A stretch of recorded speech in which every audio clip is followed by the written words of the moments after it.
एक महत्त्वाची आणि ब्रेकिंग न्यूज राज्यातून आहे। विधान भवनामध्ये बॉम्ब ठेवल्याचा फोन आल्याची सध्या माहिती मिळते।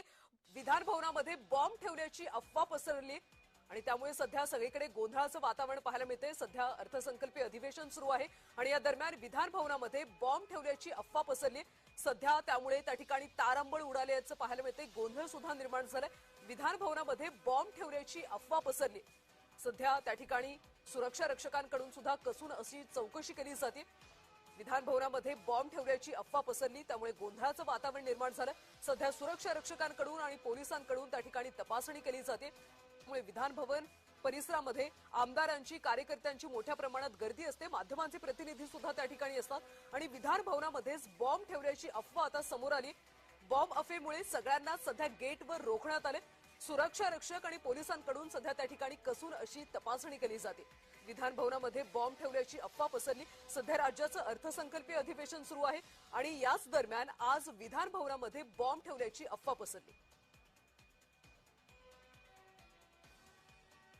आणि या सगळ्या संदर्भात आपण अधिकची माहिती घेऊयात। आमचे प्रतिनिधी मनोज दाळकर सध्या आपल्यासोबत जोडले गेलेत।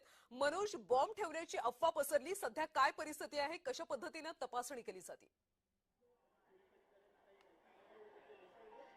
अर्थसंकल्पीय अधिवेशन या आपण प्रथम सुरू आहे आणि तिसरा आठवडा आहे आणि या ठिकाणी धमकीचा मेल या विधान भवनामध्ये आलेला आहे आणि त्यासाठी आपण पाहिलं संपूर्ण जे कर्मचारी आहेत विधान भवनातले त्यांना या ठिकाणी बाहेर ठेवण्यात आलेला आहे। आता आपण विधान भवनामध्ये आहे आणि आपण बघू शकता की गेटच्या बाहेर सर्व जे विधान भवनातली कर्मचारी आहेत त्यांना या ठिकाणी बाहेर ठेवण्यात आलेले आहे। तसेच कोणाला या ठिकाणी आतमध्ये येऊ देत नाहीत। पण यासाठी आपल्या सोबत बोलण्यासाठी आमदार आहेत शरद पवार गटाचे, आपण त्यांच्याशी बोलूया।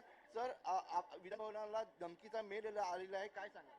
मला जी माहिती इथं आल्यानंतर भेटती की काहीतरी चेकिंग चालू आहे, काहीतरी थ्रेट आलेला आहे, त्या संदर्भात सकाळी पण चेकिंग झाली आणि आता पण ते सुरक्षेच्या हिशोबाने चेकिंग करतात। पण सतत अशा प्रकारचे धमकीचे मेल हे वारंवार येत आहेत, कुठे सुरक्षामध्ये या ठिकाणी बघितलं जात नाही? विधान भवनाच्या विषयामध्ये माझं तर मी पहिल्यांदाच ही गोष्ट ऐकतोय। एखादं ज्याची मेल जरी आला असेल तो खोटा आहे खरा आहे, प्रशासन ह्याचं उत्तर नक्कीच देणार त्याच्यामध्ये। पण आपली सुरक्षा यंत्रणा ज्या प्रकारे धमकीचे मेल आपण मिळतात विधान भवनामध्ये हा पर्यंत आला, पण बाकीच्या ठिकाणी जात असतं तर कुठे सुरक्षा याच्यामध्ये? बघा, विधान भवनामध्ये ही माझी दुसरी टर्म आहे आणि सुरक्षतेच्या हिशामध्ये पोलीस प्रशासन जे आहे ते एकदमपणे खात्रीपूर्वक एकदम जबाबदारीने इथं काम करतात। तर आपण या ठिकाणी बघितलं क्षीरसागर होते शरद पवार गटाचे आमदार आणि या ठिकाणी धमकीचा मेल आलेला आहे।